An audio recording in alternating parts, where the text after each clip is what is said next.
Hello, wonderful people of the internet. Welcome back to another episode of Simuleos. So we're going to go ahead and get started today by talking about what we did yesterday, where we want to go today, and then maybe, after working on it for about 30 minutes, we'll start working on the algorithm archive and stuff like that. I'm not entirely sure.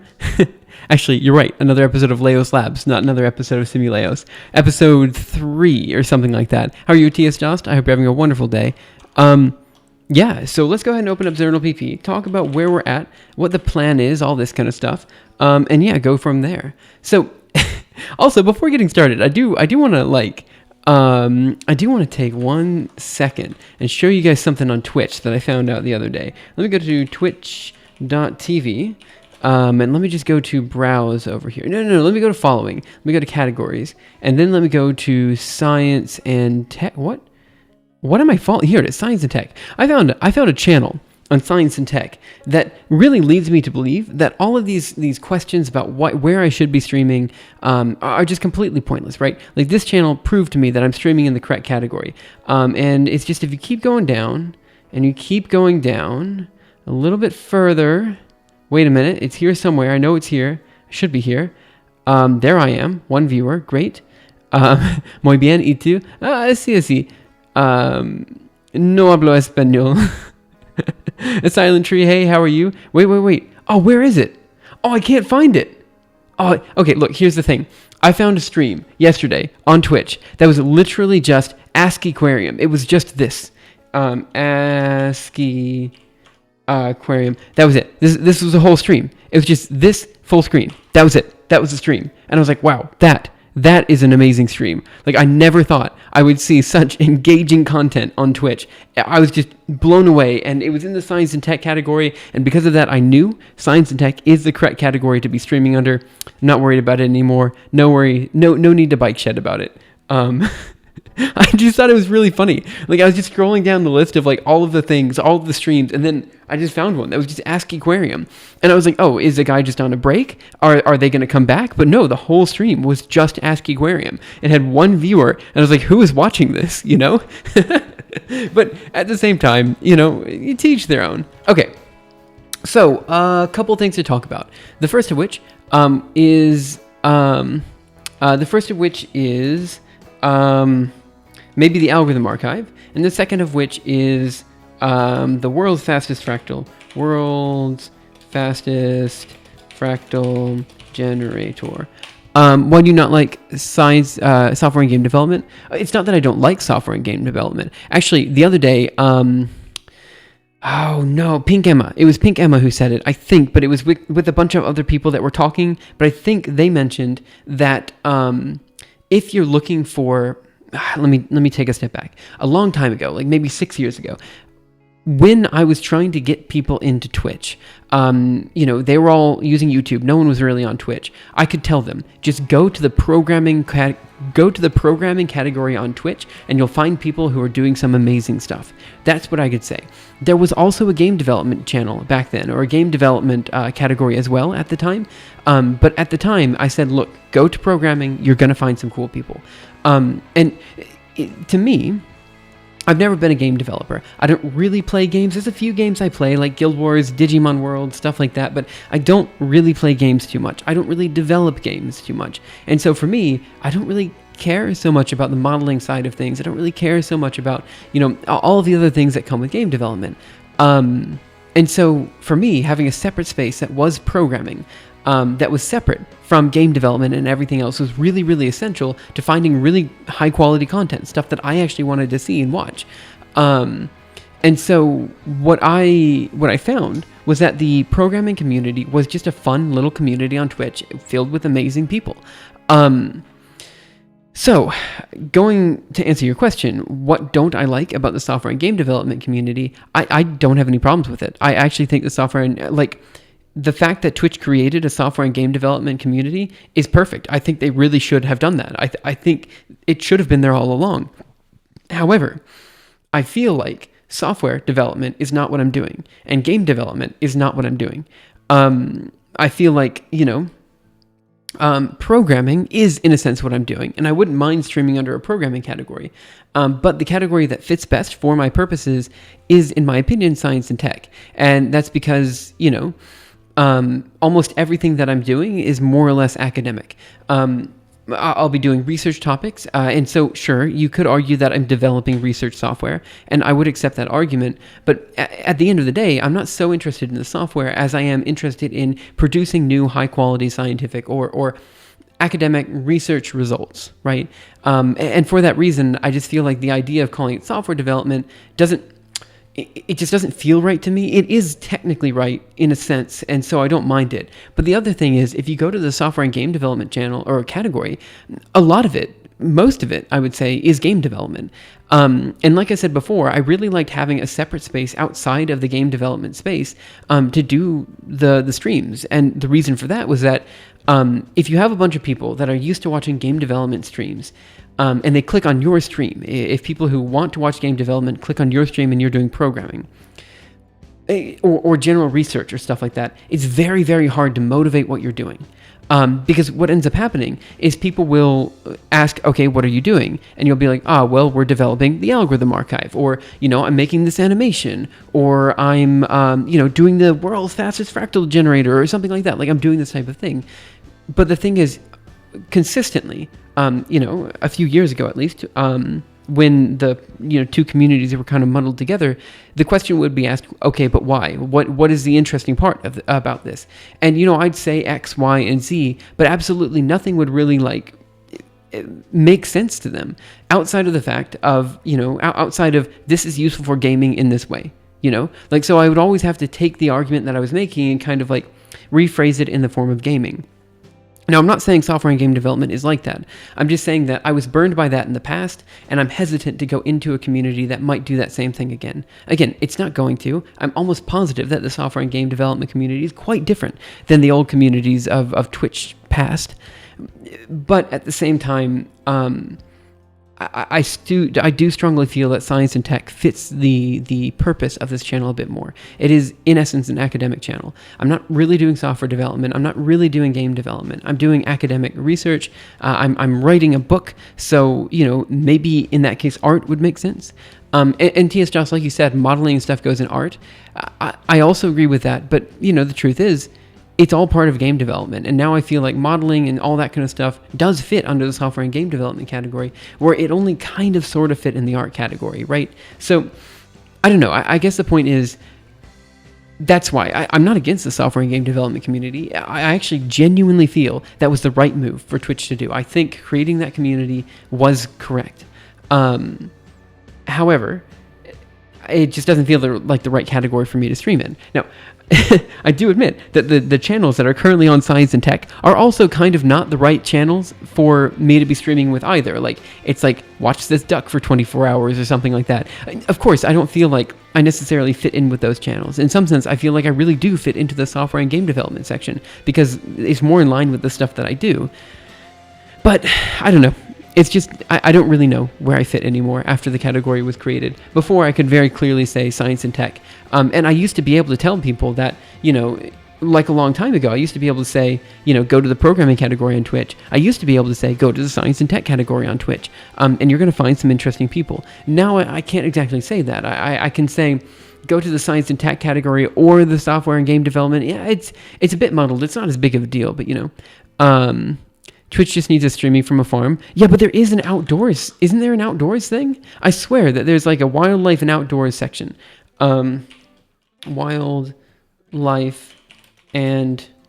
Oh, is that not a thing? Outdoors?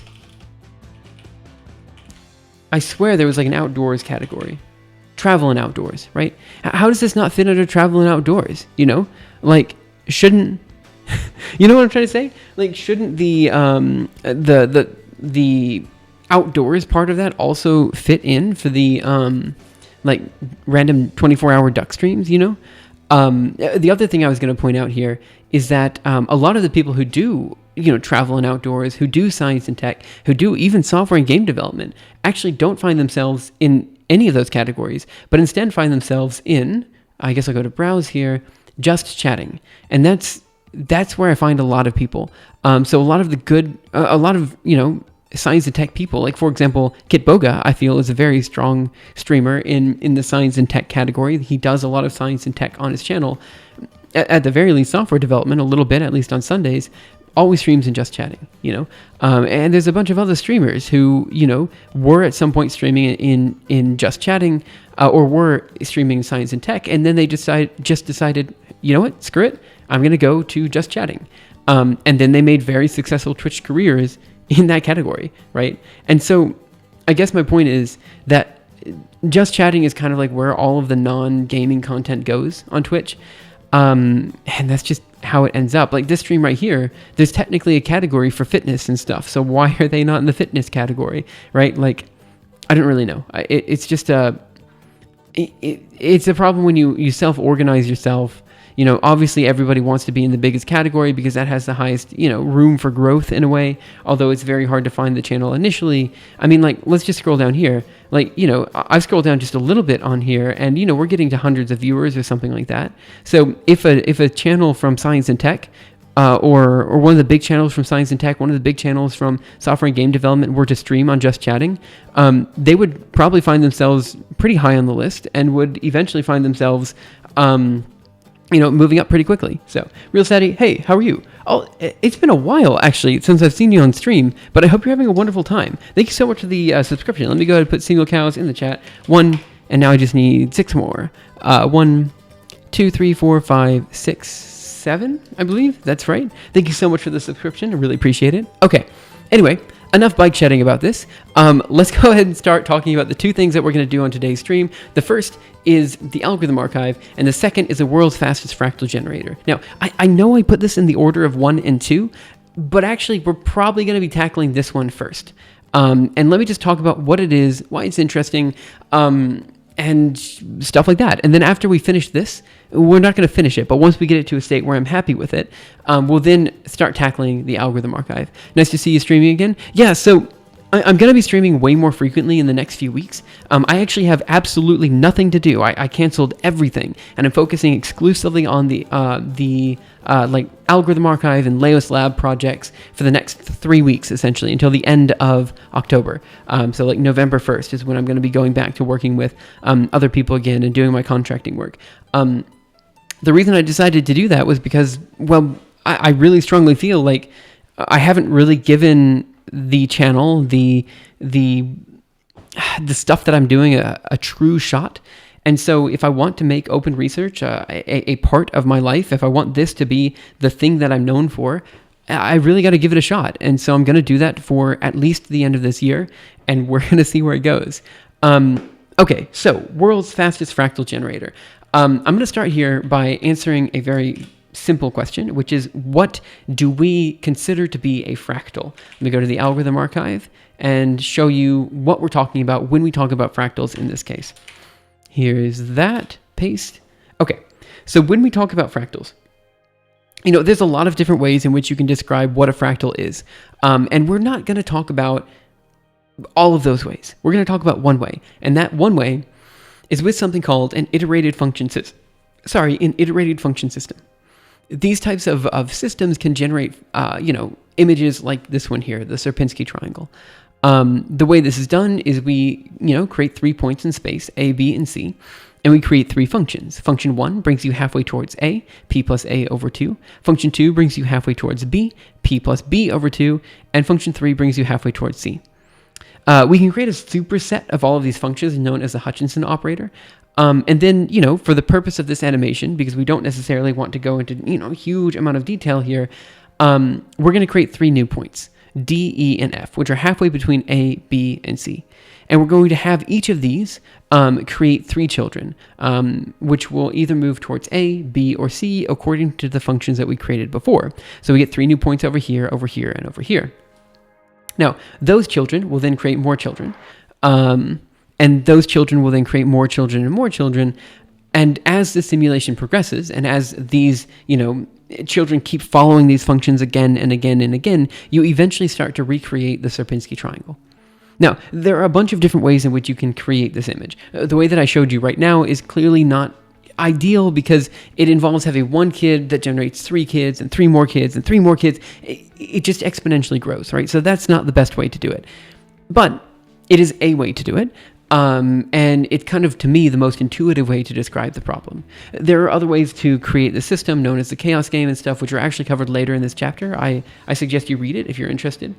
But, for the purposes of this particular video, we're just going to talk about the iterated function system. And in particular, we're asking how do we go from an iterated function system to a fractal? Now, we did a lot of discussion about this, and essentially the question that we're asking is, how does the user, how do you, the person that wants to create a fractal, implement that fractal? How do you tell me what the fractal is that you want to write? And the answer is in a number of ways, right? Like, obviously you just write down the equations, right? So if I want to write down an equation, I might write down, f of 1 is going to be equal to fraction of p plus a, and then over 2 or something, right? Let me just go ahead and copy this, Control C, okay. So we have function 1, and then, we'll have, function 2, p plus b over 2. 1 second, let me move capital B and move this to 2. All right. And then we have another function 3, which will be p plus c over 2. But the fact is that when you're giving me these equations, well, you knew what I was trying to do. Oh no, okay, there's F2. Try it one more time. Control V, function p plus c over 2. 3. No, just 2. Okay, perfect. So we might have these 3 functions. Function 1 is p plus a over 2, function 2 is p plus b over 2, and function 3 is p plus c over 2. And so what we want is a way for users to just kind of write down these functions and for them to be implemented in some sort of, or plugged into some sort of iterated function system. Okay. As of yesterday, we were kind of messing around with this. So let me CD into projects, algorithm, CD into projects Impero is what we were working on yesterday. Over here, CD projects Impero.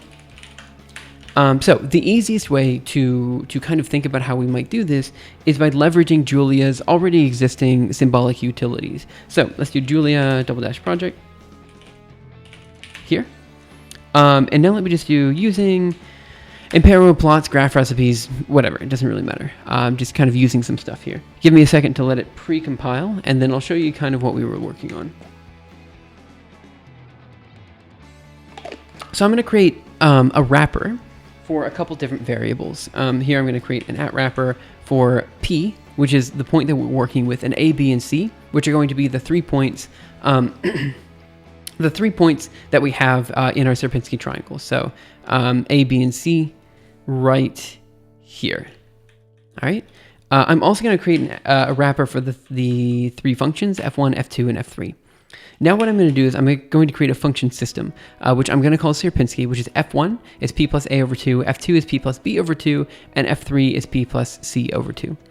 And now what I'm going to do is I'm going to grab Sierpinski, and I'm just going to grab the first element of this. And this gives us our function p plus a over 2.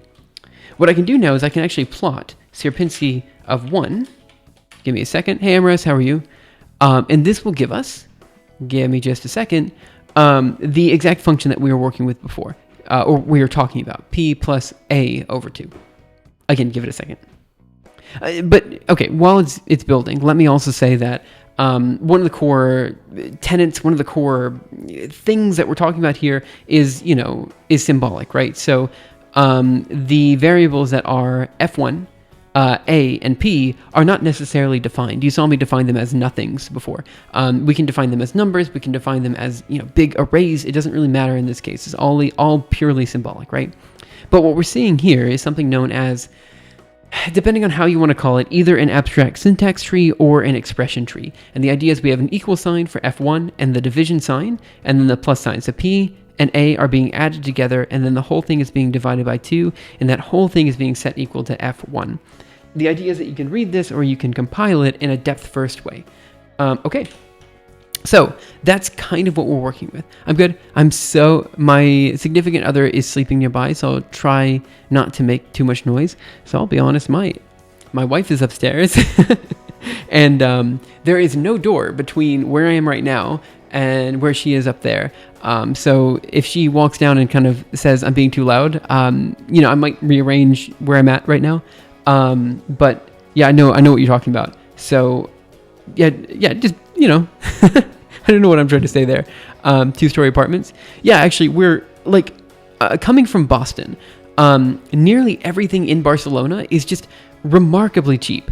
Like, 3 times less expensive for a much better place. It's kind of insane how incredibly expensive everything was in Boston. And everyone says that Barcelona is expensive for Europe, and that might be true. It's just coming from Boston, like everything's just so cheap. It's absolutely insane. Okay, so I'm gonna go ahead and save what we just did as a figure, and we're gonna call it check.png or something. Doesn't really matter. Oop, there, and that should save it. And I'm just gonna have that up in the upper right-hand corner so people know kind of what we're talking about. Check.png. Okay, so it's just going to be up here while we're talking. All right, move over there. Perfect. Let me move this down. Okay, so let's talk about where we were yesterday. So in the Impero project that we're working on in right now, essentially, there's a bunch of different things. There's a bunch of different things that we were working on yesterday.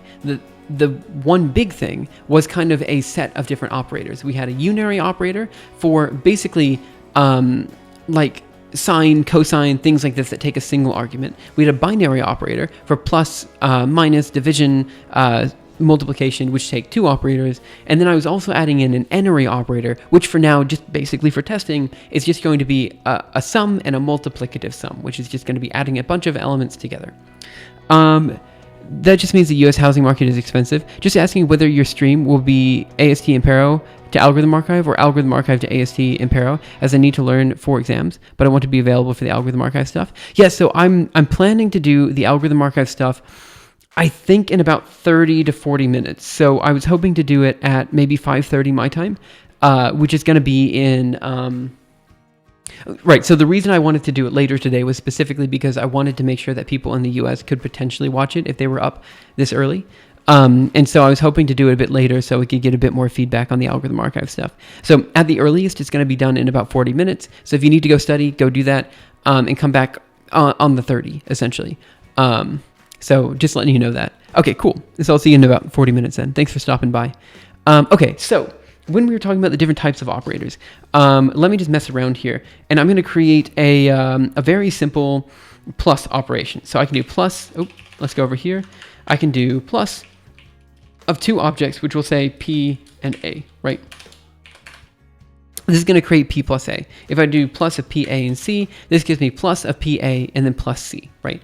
One issue I have with that is that everything is binary, right? And if we actually look at Julia's abstract syntax trees and stuff like that, let me show you how that works. X is going to be equal to 1, and now we're just going to do, I think it's dump. I think if I do dump of X plus X, I think this will give me, no, that's not what I want. I think I want dump of the expression of X plus X here. Okay, so this gives me a plus symbol and then the 2 symbols X. So if I do X plus X, this still is only 1 plus symbol and 3 X's, right? So what I'm trying to say here is that the plus operator in Julia is kind of natively a sum. It's a sum of all the things put together. Now, if we actually dig down into the LLVM code, I don't believe that's actually the case. So let me do code LLVM, and we're just going to do X plus X plus X. I think at this level, it turns into 2 separate adds. I think at some stage, let me just do plus X again, and then plus X here. I don't actually know what's happening here with the A fold L and stuff like that, but we see 4 adds. The point is that like it's doing something weird in parallel, and I don't actually know what's happening at that level. But my main argument here is that at the symbolic level, which is at the level that we're talking about, not at the LLVM level, Julia has in it the ability to do these n-ary operators, which are operators that take more than 2 arguments. So 3-ary, 4-ary, 5-ary, anything above 2 is what we're calling n-ary. Julia, I really want to see this language grow. Yeah, so I've been using Julia for the past like n years, where n is equal to some number that I don't know, but I've been using it for at least 4 years. And you know, for a while ago, I kind of switched all my algorithm implementations in the algorithm archive to be using Julia, just because, look, I mean, I used to use C++, and before that I used Fortran. I've used Python on and off for a bunch of different things. At the end of the day, Julia allows me to do the computational science and stuff that I had to do faster and easier than any other language. You know, you could argue that there are other languages that could be better for one thing or another, but for me, Julia was just easy enough for me to get into. Are there things I don't like about Julia? Yeah, there's a lot of things I don't like about Julia. I don't like how you can't build an executable with Julia. I don't like how it starts counting at 1. There's a lot of things I don't like about the language. But overall, those are minor inconveniences, and the syntax is fluid. I do like it for a lot of other things. So it's kind of like, yeah, there are a bunch of design decisions I don't like, but mic is slightly saturated. Okay, thanks for letting me know. There's 2 things I can do to fix that. Let me try to do that right now. Okay. So one thing I could do is just move the mic further back. Maybe something like this would probably be better. The other thing I can do is try to lower it a little bit in software. Wait. Let me just do this really quick. Right. So I do see it kind of. Yeah, I see it peaking. Give me a second. I'll just try to lower it down here. But it's all the way down there. 1 second. I have a compressor on there already.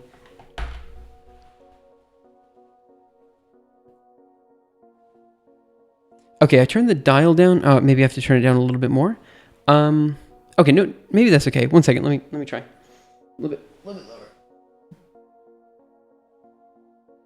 Okay, I think that might be a little bit better. Yeah, okay, I think that's better. Let me go back. Here. Perfect. Okay, so I think that should be slightly better. It's a little bit quieter on my end, but I don't think it's going to peak anymore. So I think that should be fine.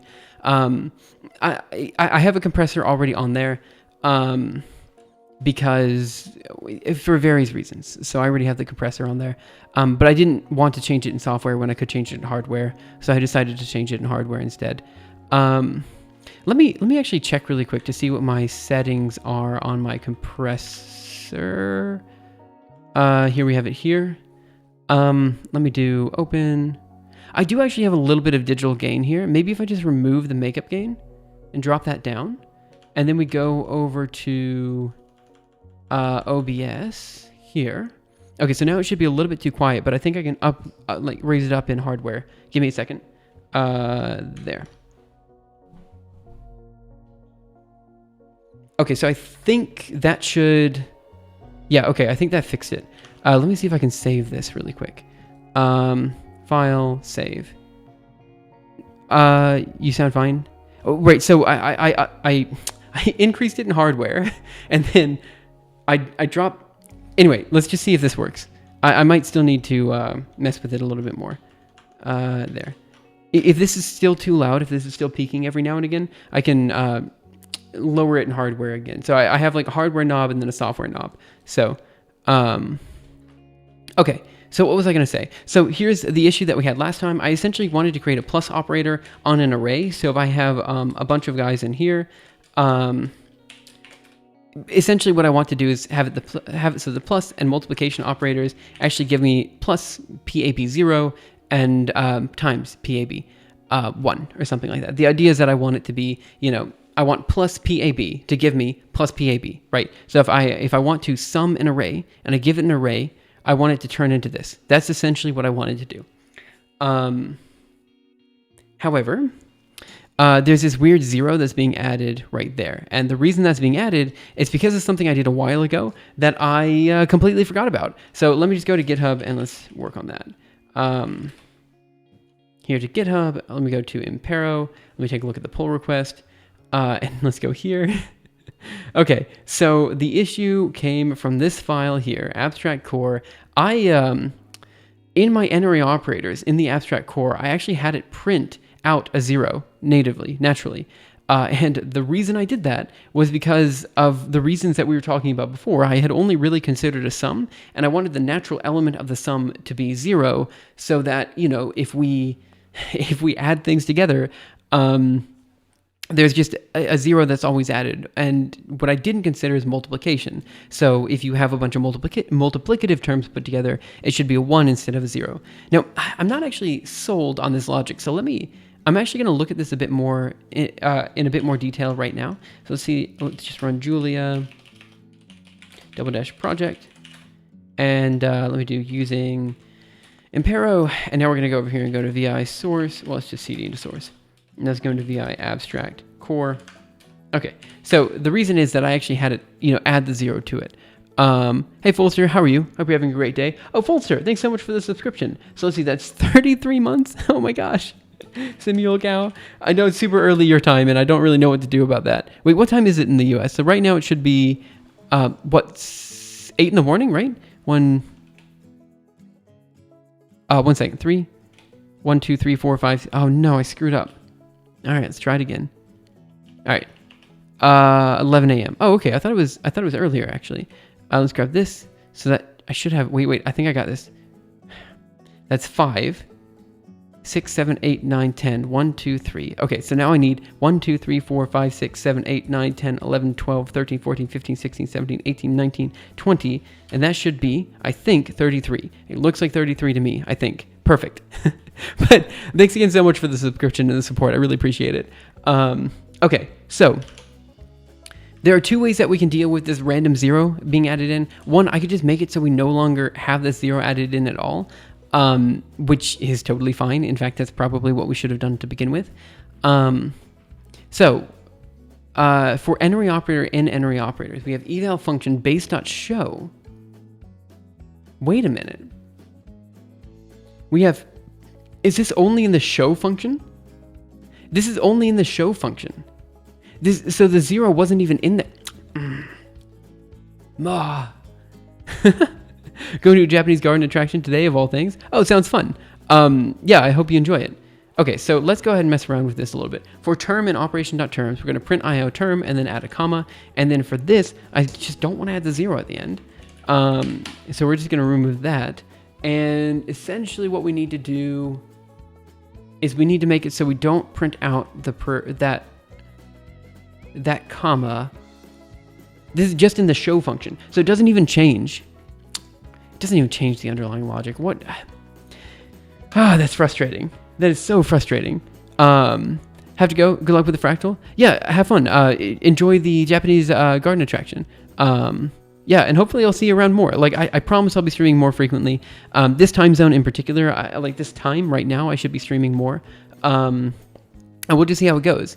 Again, I'm going to be doing longer streams as well, so hopefully people can catch me at different times. I don't know. We'll try to figure it out. Okay. So we want to make it so I'm going to change this so it says for I in I equals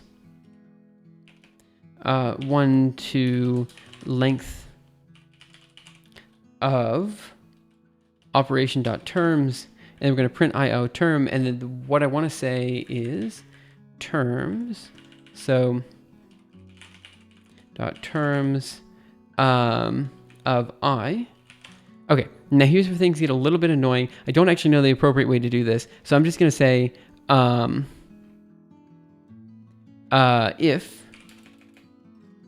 if I is less than length of operation. No, I can do this another way. Hector HSC, thank you so much for the cheer. Really appreciate it. I hope you're having a wonderful day. Wait. A hype train is close. Oh, I don't care about hype trains. Sorry. I'm not used to Twitch anymore. I'm like completely out of it. But thank you so much for that. I'm actually going to do the following. We're going to do 2 here to length of operation.terms, and then here, and then we're going to print IO, comma, 1 second, and then operation.terms of I, and we're just going to do print B symbol there, and we're going to do yank and paste and print. I think it's going to be print to IO, and we've already printed the first one, so let's go ahead and print the next one. Operation. Oh, come on. I can do this. Operation.terms of 1. Okay, so I'm going to print the first one, then I'm going to print a comma, the next one, comma, the next one, the comma, the next one, then I'm going to print the parentheses at the end. Right and quit. Let's just run Julia -- project and just make sure this is doing what we expect. Is this the most handsome streamer of the whole Twitch planet? Pride Pog. Wait. I don't think so. That would probably be what is another streamer? Kit Boga? Or I don't know. But how are you doing? I hope you're having a wonderful day. So let's go ahead and do using Imperial plots, graph recipes, and just make sure it actually does what we expect it to do. It does not because I'm an idiot. Okay, let's go back and fix that file. Go over here, Control D, and let's see what I did wrong. Abstract core, G down here. Where am I missing a parentheses? Not there, not there. Oh, maybe there. No, not there. No? Wait, where am I missing a parentheses? Let's just go here and using Impero again, and let's see where the error is, and then we'll fix it from there. Okay, so it says on line abstract core 63. Here. So it says print IO. So we're missing... What? Oh, I see what happened. I forgot a comma here. Okay, let's try it again. Using Impero, it's pre-compiling, and I think this will be good. And he can speak Japanese. Skoshi. Nihongo. Wakarimasu. My wife is upstairs, and she's obviously fluent in Japanese. She is Japanese, so anytime I try to talk to her parents, it's super awkward. Like, I try my best. Like, I genuinely try my best, but like, you know, like it's hard. It's hard to communicate, you know? Okay, so let me go ahead and make this huge, enormous. No, just huge is what I want. And let's see if we fixed the printing error. So we're going to do at wrappers P, A, B, and C. And now we're just going to do plus on the vector, which is going to be P, A, and C. And we're going to close that. It's super frustrating. It is super frustrating. That 0 that we were seeing yesterday, that I spent an hour on, that I was working on for like literally half the stream, was literally just in base.show. It was just a printing error. It was not actually a problem with the underlying code at all. And that's super unfortunate. But it is what it is. That happens sometimes. Let's go ahead and Control D from here. Let's make this default size. That is unreadable. Let's make it default size. Move it back over here. And now we're going to do git add. Fix that up. And go ahead and commit that. And then we'll think about what we actually want to do for the NRE operators from there. 1 second. I got a notification. I can't answer that notification right now. I'll look at it later. Okay. 1 second. I think I need to do this. Yes. Okay, good. Okay. Let's go ahead and commit this. So git add abstract core.jl git commit -m and then we're going to say adding or fixing base.show. 1 second. Operators. Okay. Let's do git push origin master and upstream.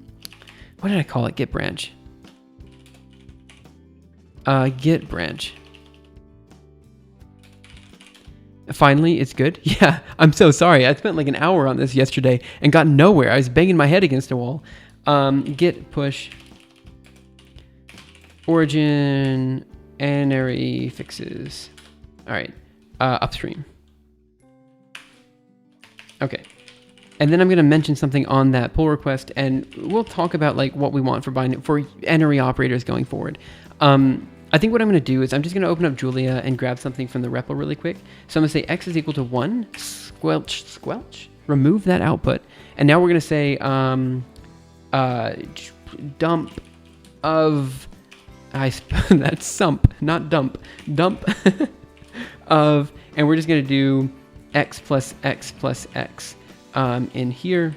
Make sure that this is something like that. There. Okay. I needed this so I can put it in the PR. Okay, let's go here. Where are we? Abstract core. Let's go back to the PR. Refresh that page. What? Refresh the page. Ah, there we are. Okay, so I fixed it base.show.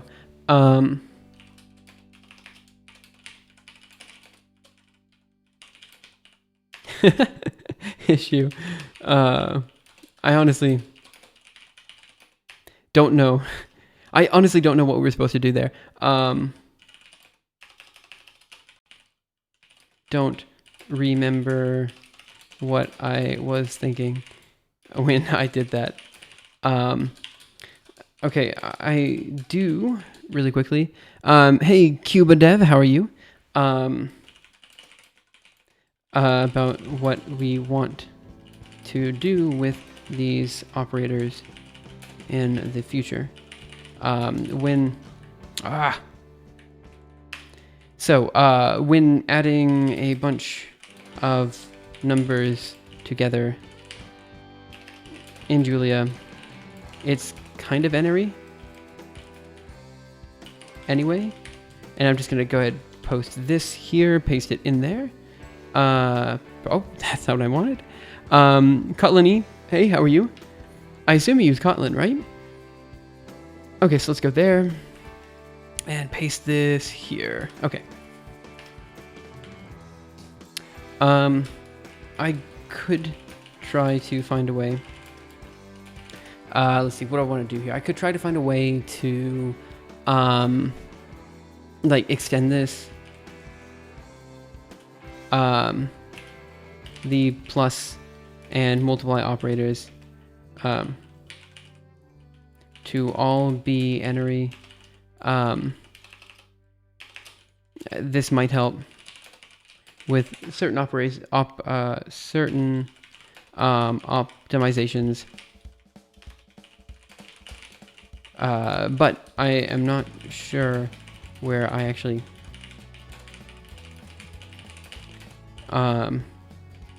let's see, I'm not sure where I need to go with this PR right now, so I might work on other things for the next few days and come back to this later this week.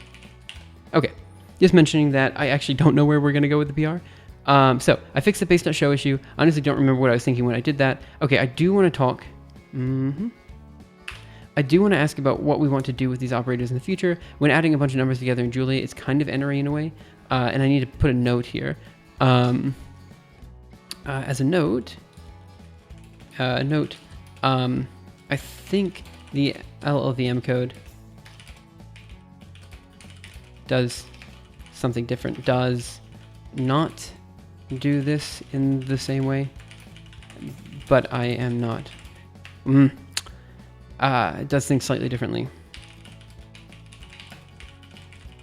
But one second, at the symbolic level seems to might do things slightly differently. Let's see. It seems like it turns everything into a binary, into binary operators. I could try to find a way to extend the plus and multiplication operators to all be n-ary. This might help with certain optimizations in the future, but I'm not sure where I actually need to go with this PR right now. One second. So I might work on other things for the next few days and come back to this later this week. All right, just wanted to mention that, and I'm going to put the comment up. Okay, great. Cool. Okay, that was actually all I wanted to do for the n-ary operator stuff today. We were so close to finishing it yesterday, and the fact is it was a simple fix, so I figured, screw it, let's go ahead and do it here on stream, because it was right there. We were so close to it, you know? Okay, the next thing I want to talk about really quickly is just a small bit of bookkeeping here. Let me close this off. Yeah, let me close this off. Sorry, I was checking some things. One second. Okay. You guys know how I have a YouTube channel, and then I have a Simuleos YouTube channel. So let me go there.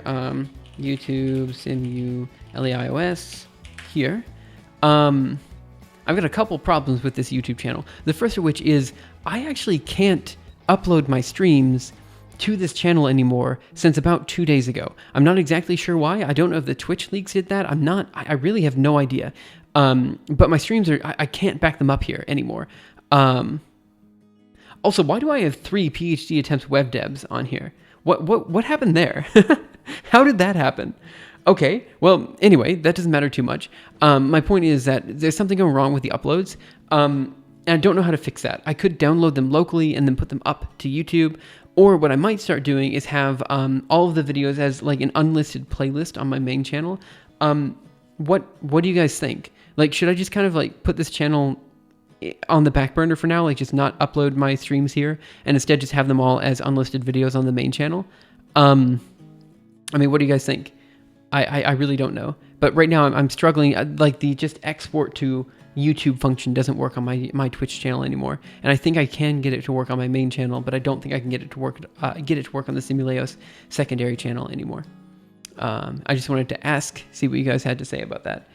Let me delete this and get some more water, and then we're going to work a little bit on some algorithm archive stuff before hopping back into the fractal things. Okay,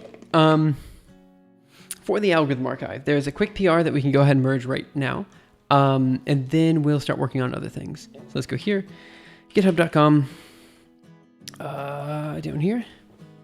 Let's go to the algorithm archive, pull requests, and add more languages, a dev container, output, standardization, and formatting. Wait, where's the, oh, this is issues. I want pull requests. So we're going to do convolutional theorem implementation in Python. I think, let's do files changed. From scipy.fft, import fft. I'm just going to run the code, make sure it works, and then, yeah, I think this PR is good to merge. Yeah, let's just see what happens. So we're going to go back to, the conversation here, look at it really quickly and make sure everything works, and go ahead and merge that guy in. Git checkout here. Okay, Control D, CD projects, algorithm archive there, CD projects, algorithm archive there. Git branch, git checkout, master, and let's do git, what am I doing? Hey Nick, how are you? Git pull upstream master. Okay, good. Let's go ahead and pull this thing locally. There we go. Sure. Write and quit, no problem. Yeah, let's go ahead and check the code, and I'll also run it over here. npm run serve. Okay, and we're going to cd into contents, convolutional theorem, probably convolutions, and then convolutional theorem. There we go. cd into code, Python, ls here. I should just be able to run Python, convolutional theorem.py, ls here, and it gives me fft.dat. Let me go ahead and do GNU plot, and let's just do plot fft.dat. Bad data on line 1. vi fft. Wait, what? Okay, reset. This terminal is not responding, so let's open up a new one. I can't close the terminal? What? What? What happened?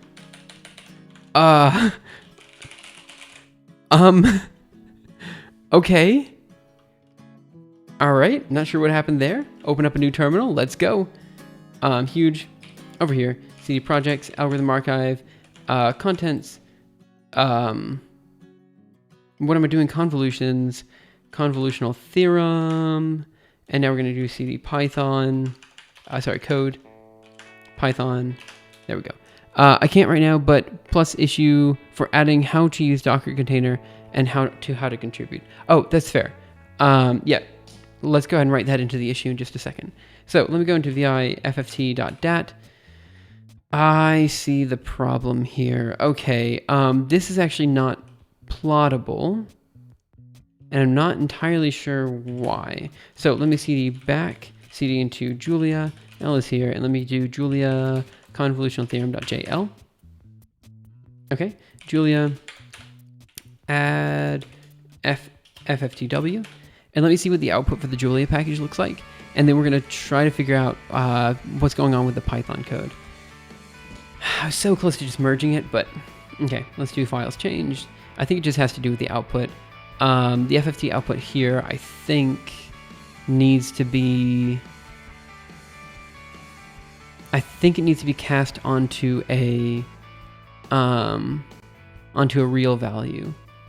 I think that's what we need to do. So let me just double check the Julia output really quick, just to make sure Julia does this. We got FFT, wait, what is it being output as? LS? Oh, vi convolutional theorem.jl. Oh, I'm not even running the function main at the end here. Main. All right, let's see. We got Julia convolutional theorem.jl. Give it a second. Undefined variable normalize not defined. Normalize. We have normalize x. Okay. Well, this is good to know. Let me go ahead and fix this. I think normalize is in linear algebra. Try it again. I think it's gonna. Oh, it did work. L is here, and let's just do vi fft.dat. It also gives us real and imaginary values. Okay, so in that case, let me see what happens if we do GNU plot, and we just plot fft.dat. I think using 1, 2. Is this just plotting the real values? Is that okay? Let's go ahead and fix the Julia code then. Here's what I'm gonna do. Control C, CD into projects, CD into contents, convolutional theorem, convolutional theorem. There we go. LS here. Over here, Control D, git checkout master. Git. No, this is right. LS here. Vi convolutional theorem.jl. And what I want to do is just write out the real component, or do I want to write out? Let me check fft.dat. Let's go into vi fft.dat. All of the imaginary component is like super close to 0. So I think it's fine just to write out the real part. But actually, let's double check that to make sure I'm not doing something stupid. So let's go here, let's run Julia. And we're going to delete the last couple lines of this file. And we're going to make it so we output return FFT output. Okay, in here we're going to do, one second. In here we're going to do the following, include, should be convolutional theorem dot, oh, I'm in the wrong directory. Try that again. Control D, CD code, Julia, now it's here. And now we're going to do Julia, include convolutional theorem.jl. Okay, now I'm going to run main, and we're going to say FFT output is going to be equal to main. Should be fine. Okay, so now what I want to do is just using plots. Okay, add plots. Give it a second. It's going to take a while to build plots, I'm sure. It always does. And then once that's done, we're going to plot it just to make sure the imaginary values are all basically 0. And then we're just going to plot the real. I'm almost positive that's the case. So here I'm just going to do real dot, I think, of FFT output. So let's double check that's what I actually need to do in just a second. But yeah, I think this is fine. It's good to catch that, actually. I wasn't aware that the convolutional theorem was kind of broken. So it's good to fix it. Give it a second to kind of build and precompile plots and everything. And then we can move on to the next step, which will be talking about, I think, Storm of Ice's issue. I think is what we're going to talk about today, mainly. So I think that's the issue that we need to talk about today. I'm not sure. So this is kind of the first weekend stream I've had in a while. Okay, let's go here. Using plots. So it might be kind of a shorter stream. I don't know. I've been streaming for about an hour. I might just have like a 2-hour stream today or something. FFT out. All right, let's see what happens. Do I need to do real dot of FFT out, or can I just do real of FFT out? Okay. So next I'm going to do real of FFT out. I think that'll work. Yeah, okay, that works. So we're going to go ahead and plot the real of that. Okay, we're going to plot that. Okay, and this gives us our weird squiggly line that we're expecting. And now we're going to plot the imaginary. Here. And this is all quite small. It is, in fact, so small that it has no... it has nothing on it. That's not particularly useful. Okay, so we're not going to return FFT output, DDDD, and I'm actually just going to output the imaginary part here, and we're going to plot it with the GNU plot. Okay, we're going to include again, and we're going to run main, go over here, quit, and we're going to go into GNU plot, and we're just going to plot FFT out.dat. Okay, these are all like 10 to the minus 17, so that says to me that it's all basically 0.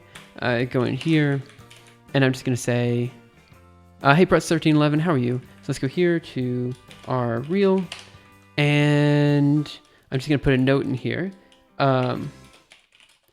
We are outputting just the real component because the imaginary component, I guess I'll do it this way, is virtually 0. Okay, that seems fine to me. We have convolve FFT. That should be fine. In fact, in here I'm also going to run main, and these should be all the changes that we need for the Julia code. Let me double check, remove FFT.dat, and now we're going to go ahead and run Julia convolutional theorem.jl. Takes a second. Now let's just run GNU plot.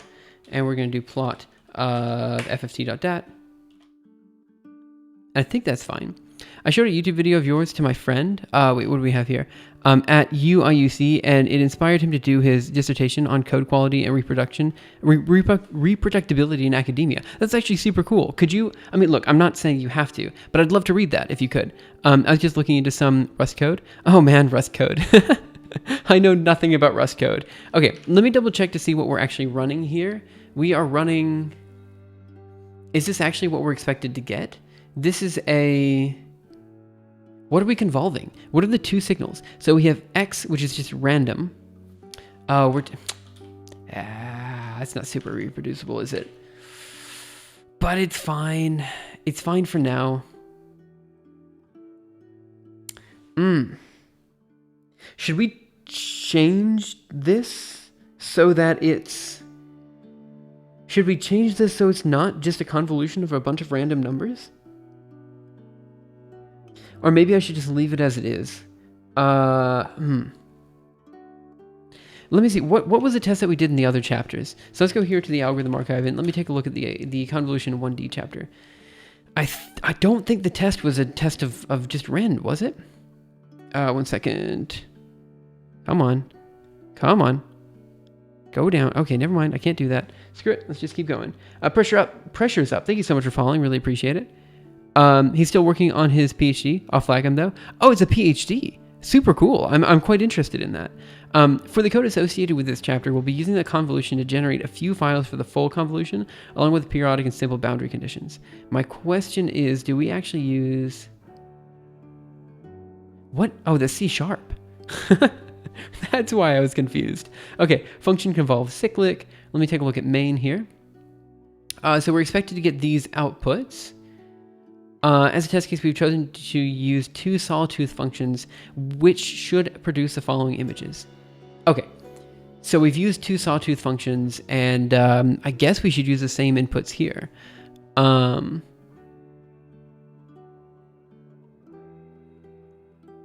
Yeah, let's just do the same thing. All right, we're going to change this to two sawtooth functions. Doesn't dissertation mean PhD? Or well, you can do a you can do like a master's or a PhD or a even an undergraduate thesis. All of these I think would be considered dissertations. As far as the project, we're kind of jumping around a couple different projects. The one that you see in the title is the world's fastest fractal generator, which is still what we're working on. But the other thing that we're working on right now is something called the Algorithm Archive. It is a, kind of big book filled with a bunch of different algorithms where we try to describe the algorithms in as best quality as we can, and then also provide multiple languages for those algorithms. So for example, if we go to the Euclidean algorithm here, this little code block here can be switched out to any of the languages that we have. So lol code, whitespace, Vim language, Bash, C++, Clojure, whatever. It's all here. And that's kind of what we're working on right now. So earlier this year, we added in a chapter on convolutions. And of those chapters, there was kind of a stub article that we put in, but we intended to get back to on the convolutional theorem. And for that chapter, I'm now realizing that our tests aren't very reproducible, so I'm fixing that. Yes, master's thesis is called dissertation these days too, right? And I've heard people call undergraduate theses as well dissertations. Okay. So here's what I'm going to do. I'm actually going to just paste these guys. X.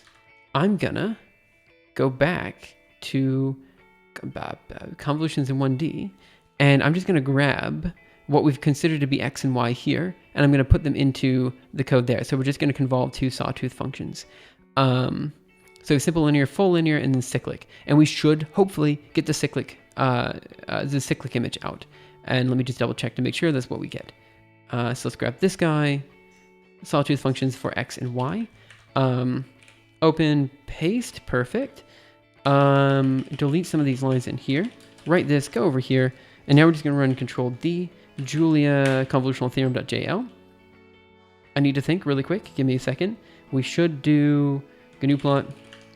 And now we just plot fft.dat. Perfect. Okay, great. What do we have here? Hey, Silent Tree, welcome back. We're going to get into your issue in just a second. I'm finishing up some small fixes to the convolutional theorem chapter, and then we're going to work on that next. Sorry about that.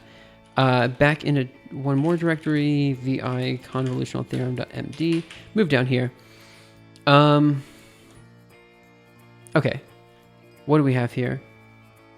This means that the convolutional theorem is fundamentally creating fast convolutional methods. Okay, so for this example code, 1 second. We will be using two sawtooth functions as we did in the convolutions. We'll do one-dimensional convolution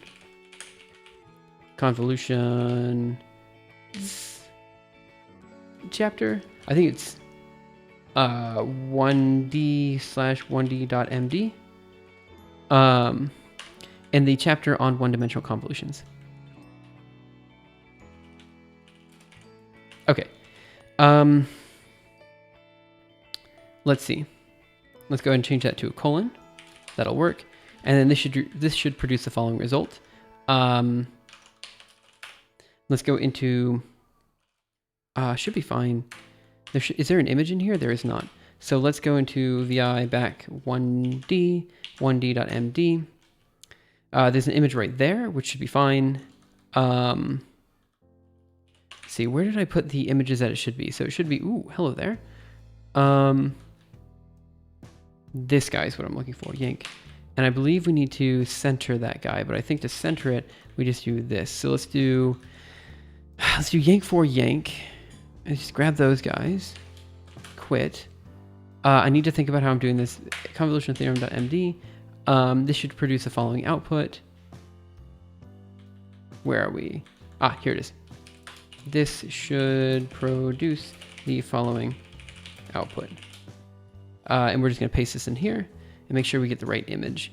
I don't remember what I called it, but it's probably cyclic.png.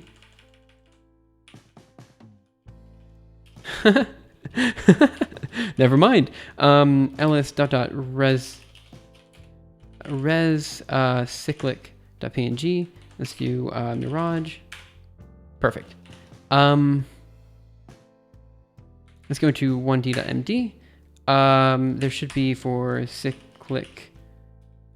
Yep, right there. Let me just go ahead and grab these lines. Oh, this can be a pain, isn't it? Let me make this medium. Let me make it small. Let me make it tiny. There we go. I just wanted to grab this whole line. I know that sounds really dumb, but just whatever. Huge. Okay. And now we're going to go into convolutional theorem and add that license in there. Text. Code examples. Okay, I don't remember where we put the images. So text, it's right before the images, and images and graphics.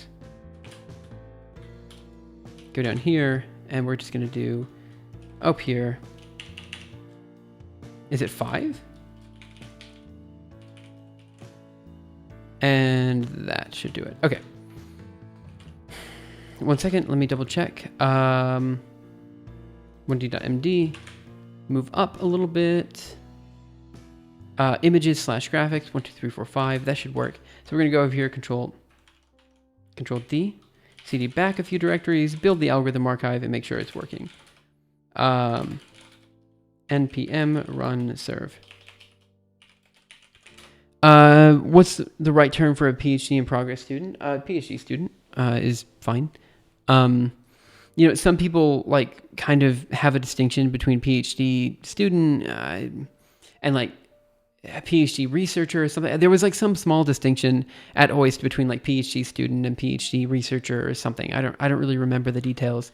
Let's go to the local host. Check out the convolutional theorem, which should be here. That works just fine. Perfect. Okay, and I'm going to change the size a little bit. And we're just going to make it the text width. Following images, so let's make this, I don't know, 75%. Write that again, see what that looks like. It should be centered. It is not centered. Why isn't it centered? Am I dumb? Let's go into 1D, center. Oh, maybe I have to do, no? PNG? Huh. Why isn't it centered? Am I just really dumb here? Let's do, I'm just going to remove this and just say it's a new paragraph. The class equals center is in the image tag. Oh. Okay, yeah, you're right. So it should be image class equals center. Thanks. Sorry about that. This is me not knowing HTML.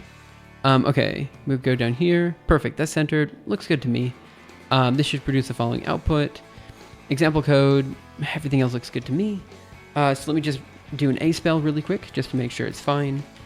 Dash C of convolutional theorem.md. Okay. Git status. Git add dot. Git status again. Okay. Git commit dash M. Oh, shoot. Git checkout dash B. Convolutional theorem changes.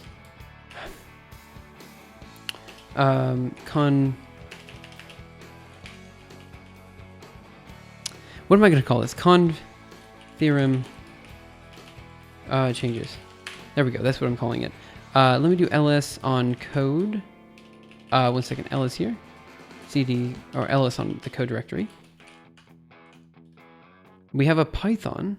Oh, but I don't think there's anything there. ls code Python. Yeah, it's just the fft.dat. Okay, perfect. Then in that case, I think we're good to go. So I think we just commit this. So git status again. I'm sorry my directory is so unclean. It's like really messy. But I think it should be fine. Git branch, git branch with an H, git push origin conv theorem changes. Okay. And good. Let's go ahead and create the PR. Added convolutional theorem in Python. I need this one open. Algorithm archive there. Pull requests. Am I dumb? Okay, where's... Did I forget to commit things? Maybe I did. I forgot to commit things. Small changes to convolutional theorem chapter and code to make things more reproducible. Yes. All right, now git push origin convolutional theorem changes, and now we should have the PR up. Then we're just gonna link the right PR, and we should be good to go. Yep, thanks for that. I'm an idiot. I misspelled reproducible. Sorry. Oh well. Let's go ahead and do it. Oh well. I think you're right. Okay, to make things more, yeah, small changes to convolution theorem and chapter. Bam, done. Don't worry about this. Yeah, who cares? I can remove my typos. Okay. After looking at what's the number, this guy, I realized two things. One, our numbers in the test, which means that this is not particularly reproducible. Yeah, you're right. So I changed it be sawtooth functions, and then two, the Julia code should run main. In fact, let's see.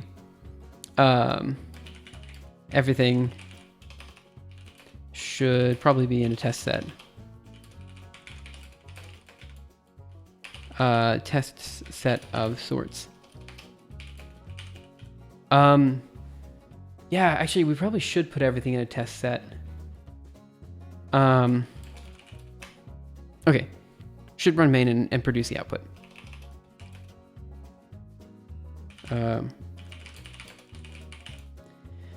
Sawtooth functions from the 1D chapter. Okay, let's go ahead and create the pull request and make sure that everything's good to go. Added linear algebra, write FFT, run main. I think everything else is fine. Perfect. Okay, let's go ahead and create the pull request. And then I'm going to mention in this one, so I noticed here,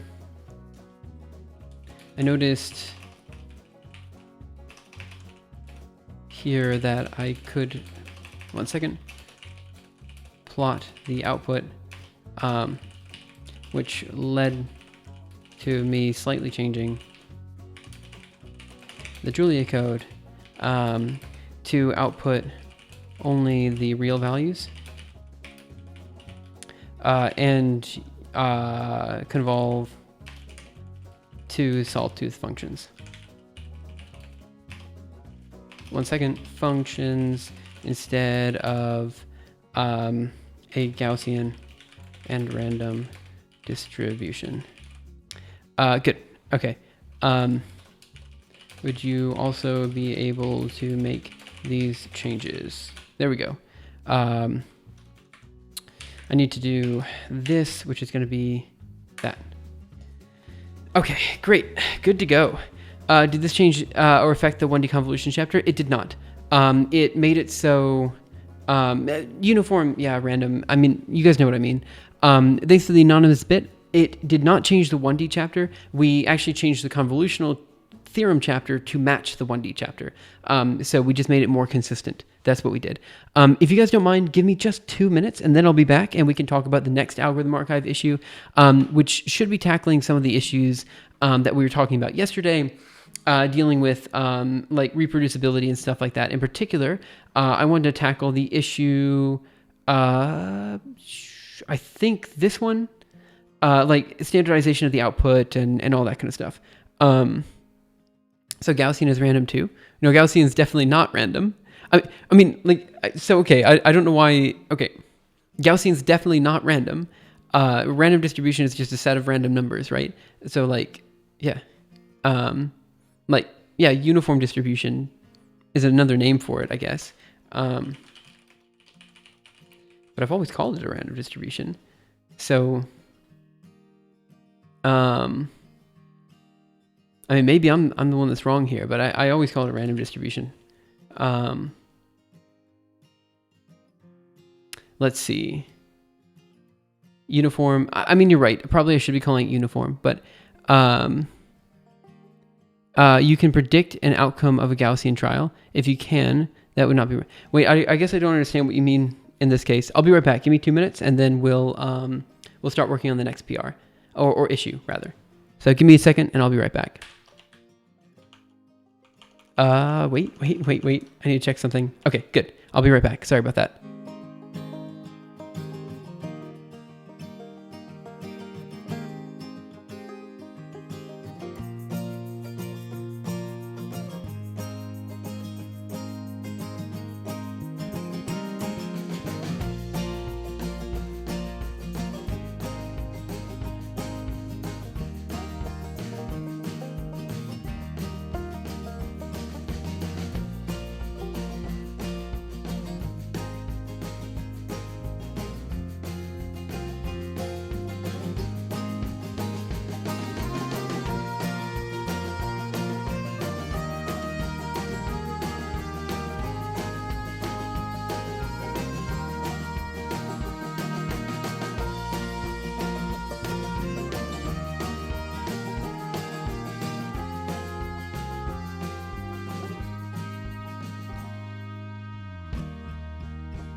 Okay, so Prutz, I'm reading your comment, and you're right. I mean, it's just 9 times out of 10 when people say a random distribution, at least from from the times in which I've talked to people about it, they almost always, unless they specify a different distribution, it's almost always uniform, right?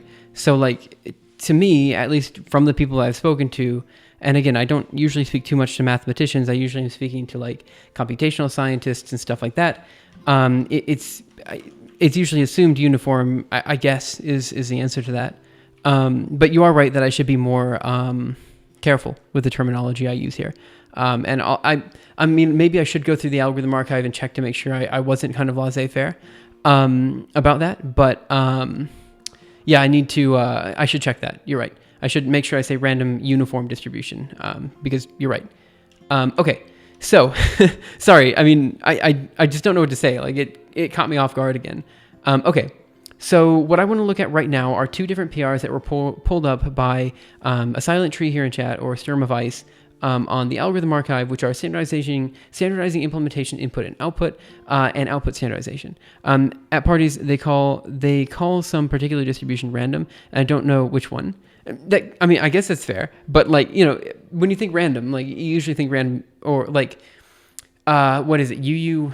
Uniform UID. What is it? Uniform independently distributed. There's a particular group of variables that you string together for that.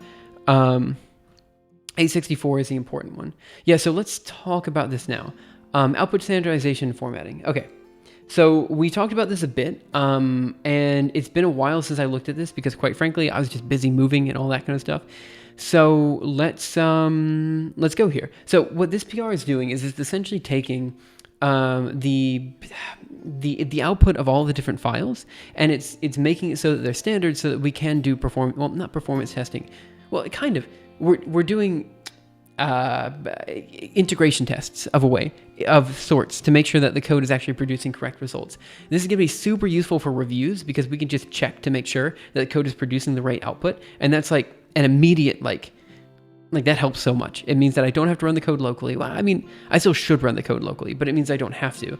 There's just a bunch of other things that this helps with, and with the stuff we were talking about yesterday, for the building stuff that Amorous is working with, so that we can have kind of scones build everything at once and all of this, like, this would make the algorithm archive just way more robust, I think is what I should say. When it's something you cannot predict in advance, that's it. Identical, independent, that's what I was talking about. Identical, independent, and identical dependent can both still be random. Okay, fair. Okay, so what this guy in particular is talking about is the output of certain algorithms that don't have a .dat file. So a lot of the algorithms, like the convolutional theorem one that we were just looking at, has an fft.dat file that comes out. Now, to be fair, maybe it shouldn't be called fft.dat. Maybe it should be called something else. But we're getting there. Let's see. So let's go ahead and talk about this one first. So the current accepted... Wait. This is related to 824. The current accepted solution to format output looks something like this. We have a hashtag, and it says informational and human readable output is 10. You don't need to reread the big message. It's basically just at the end. Oh, right. Okay, fair enough. Oh, it destroyed. Oh, don't worry. Like, I know what you mean. Okay. So as a naive question, would it be possible to have the character be this n instead of... Yeah, okay, I see. This way we don't have to change things too much and you can still get readable output. It would be possible to use that n. However, in my opinion, it clutters up the output a bit, as we would now have two lines without the actual result. See this result 1, this result 1, versus this result 1. I don't have strong feelings about any of these options, but I think that more concise output should be favored. The other comment here is that we need the tables to be considered for each implementation so that they can be properly verified. Should we create a print table command and put it somewhere in some sort of aux code directory where we can also put any code that would be necessary to format output for the validator, right? So I was asking, so that was coming from me, and the question was, should we have a way to make sure that you're outputting things correctly? Well, it would be possible. This would require a print table function for every language, which would need to be included in every implementation printing this. There's already been some discussion on this topic in Discord here related to how lists get printed out. And the outcome was that writing a parser which accepts list tables from multiple languages and transforms them into a more consistent format should be done. This way, no implementations would need to get changed, and it would not be required to print out lists tables in non-idiomatic ways. Okay, so are there any languages that can't print multiple lines? I'm sure there's some esoteric languages out there that can't print multiple lines, but you'd imagine they could. I feel like there was an issue here that came up.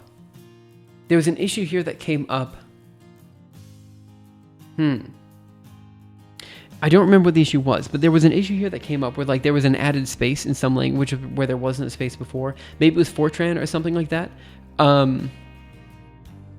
Okay, so I think this at the end of the control string would be a better idea, and we would need to remove inconsistencies after for the already standardized one. You can't really use this for now because the only way computers table is displayed for JavaScript, as it uses console table. Okay, fair enough.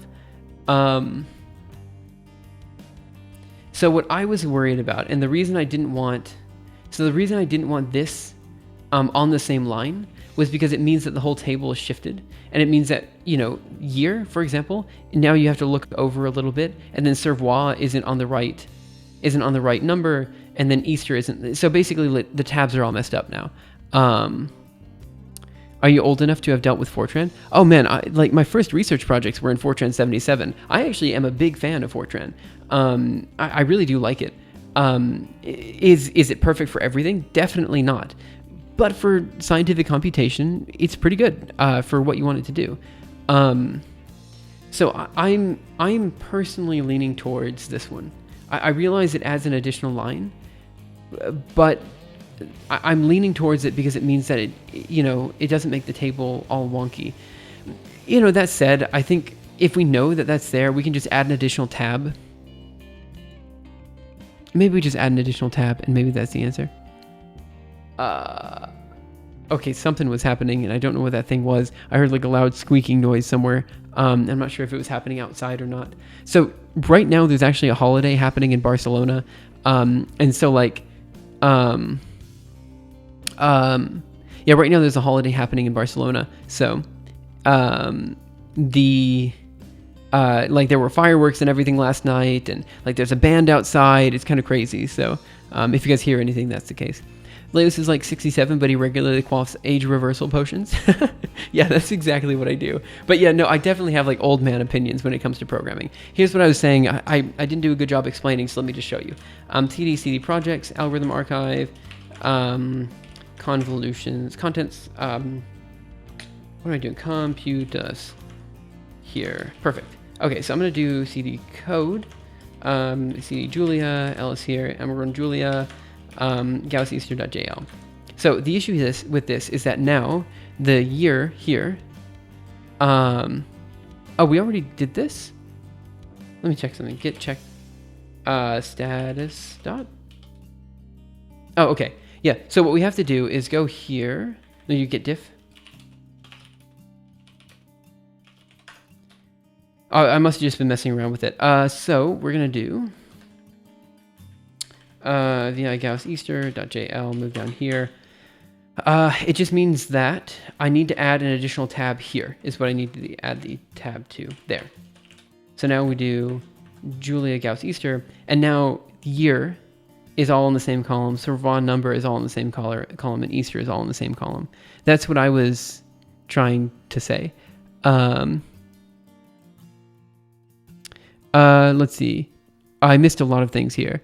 I don't think that would work properly, as this is not necessarily the same width as a tab.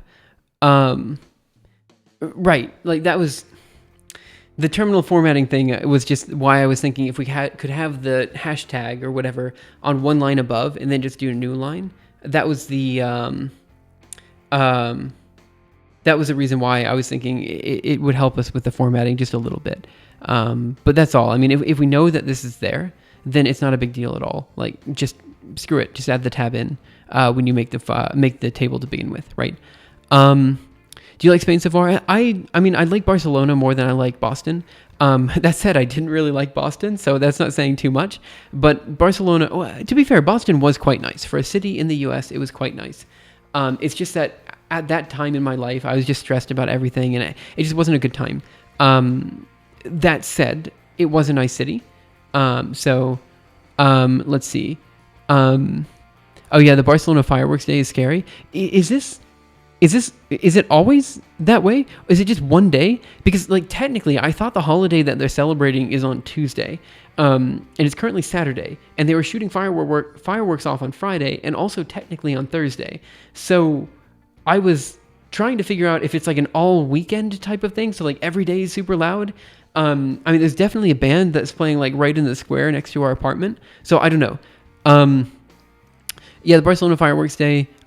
Look up the complexity of Python rich to see how bad you can get. That's also a pain for many languages. Yeah, so it seems to be the simplest way. You like Spain more than the United States of America these days? Well, I don't know if that's exactly what I said. It was just one day. Oh, I see. It's a emoji. But yeah, so I like Barcelona more than I like Boston. Do I like Spain more than the US? I've lived in Spain for 2 weeks. I have no idea. I like the US actually a lot for a lot of different reasons, but for different reasons than I liked Japan, you know? But not sure if it was October. Maybe this is something else. Yeah, so this is, I think, Hispanic Day, like the day for Spanish people, which I thought was weird that people in Catalan were celebrating it, because there's a like big push for people in Catalan to separate from Spain. I don't really know all the details here. I just know that that's something that's happening. So I thought that people wouldn't be so... I don't know. I really don't know. I don't know the culture here so well. Maybe in the next year or so I'll learn. At least they speak English in the United States, right? True, they speak English in the US, but I don't know. When I was in Japan, I kind of liked living in a country where I couldn't speak the language. I mean, look, it's not that I loved it. Like, obviously living in the US where I could speak to people was better. But I didn't mind it. Like, I didn't think it was a bad... It didn't hurt me in any way. So this is literally the same as it was in Japan, except now more people speak English. than they did in Japan. So it's like in Japan, you know, walking around, you probably wouldn't find people that speak English. Here, you probably will. It's not super likely, but you probably will. You know. Okay. So for the terminal formatting, I'm just going to mention that in the issue. I'm still currently pushing for the top one, and I'm just going to mention that here. I am still pushing for the this character. Oh no, I messed up. 1 second, let me try that again. This, oh, I need to think about this. I'm really bad at this. That. Character as it makes formatting tables in the terminal slightly easier. However, I'm happy to be overruled. Is that how you spell overruled? Yeah, let's do it. I think you're right. Let's just do it so we can do it for the Hacktoberfest PRs. If I'm being honest, like it's really just a simple like grep and sed command essentially to change it once we have it in there. So I say we do it. Comment. Okay, so there was something that Nick mentioned earlier about the Hacktoberfest PR that we just, Hacktoberfest issue that we just created. Add more languages to the dev containers. Here, what was it? It was up here somewhere, and I wasn't in the mind space to make the change. The crazy day I was thinking of is St. John, aka San Juan. Oh no, it's gonna get worse. Which is the night between the 23rd and the 24th of June. Oh, actually, no, we came on like Barcelona Day or something like that. Good for me. Okay. Hey, Nick, do you remember you wanted me to add some stuff to this issue? Or you said you were going to add something, and I figured we can just go ahead and do it. But I don't remember what that was. Let me see if I can find it in the chat. Let's see. What do we have? Nick should be up here. Oh, no, this is... I can't right now, but plus issue for adding how to use Docker container and how to contribute. Yeah, so maybe we should have a new issue for that and add that to Hacktoberfest. So let's go ahead and do that. So new issue. And we're just going to say feature request. And we're going to say... We haven't really been using the master overview very much. Maybe we should change how this feature request works. But we're going to say add... Oh, hello there. I just screwed up. I really screwed up. Let's try that again. This is because I'm using a Vim-based browser. New issue, feature request. Let's go back down. Okay. Make a new issue on adding it to how to contribute, getting your environment set up for Docker, right? Add Docker information to the how to contribute section. But so right now the how to contribute section is in the wiki. Should we also change the how to contribute section so it is so that it is already in the algorithm archive? I think I should do that. I think I should modify the how to contribute section so it's already in the algorithm archive and it's not in the wiki. Well, it's also in the wiki. I'm starting to build the system. I'm running into licensing. What kind of licensing issues? What, like with MATLAB? Are we, while we're on that, we can add the output formatting that we decided on. Right. So I'll just go ahead and create the issue now and we'll decide what we want to do with it. And I'm going to put the Hacktoberfest label on it as well, I guess, and we'll see what we can do. Okay, so let's just kind of do a feature request, and I'm just going to put it in here. So we would need some sort of description of how to set up Docker locally to use it for algorithm archive development. This should be in the how to contribute wiki, how to contribute wiki or chapter, as I will be moving the wiki contents into the chapter soon. Okay, additional context. This is brought up because we recently merged. One second. This is good to do now because we recently merged. What did we recently merge? Docker. Add Docker build option to how to contribute wiki. Oh wait, was this already done? Did you already create the issue and I just missed it? No, I didn't. Wait, what's happening? Wait. Where is this? Add Docker build option to the how to contribute wiki. 656. Oh, I should not have done that. Let me look for Docker. Oh, okay. Here we are. Maybe. Okay. Maybe we should just put it here. Okay. Well, since we have the Docker container now, I believe this can be done.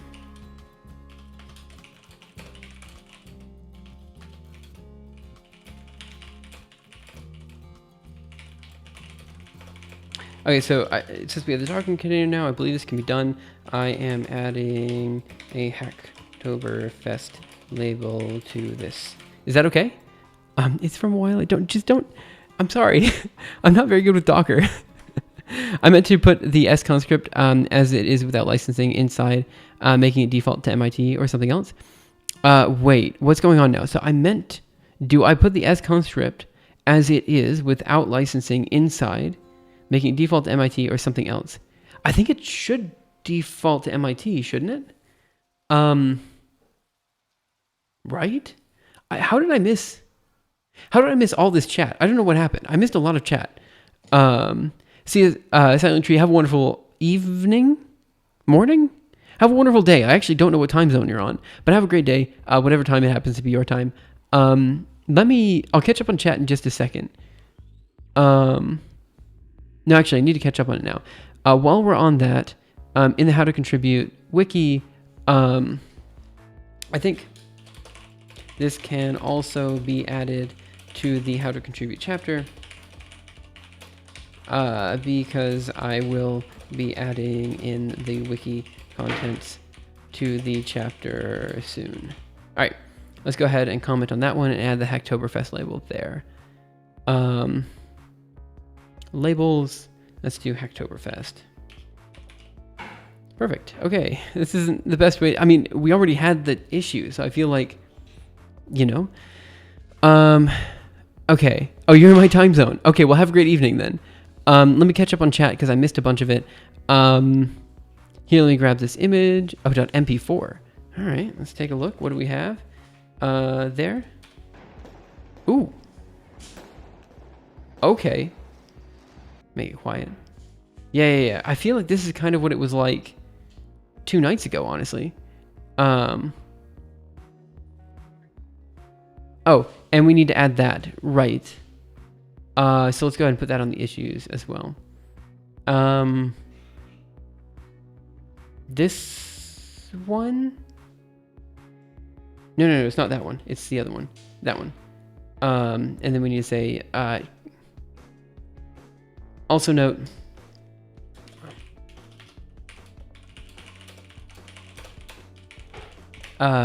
we need to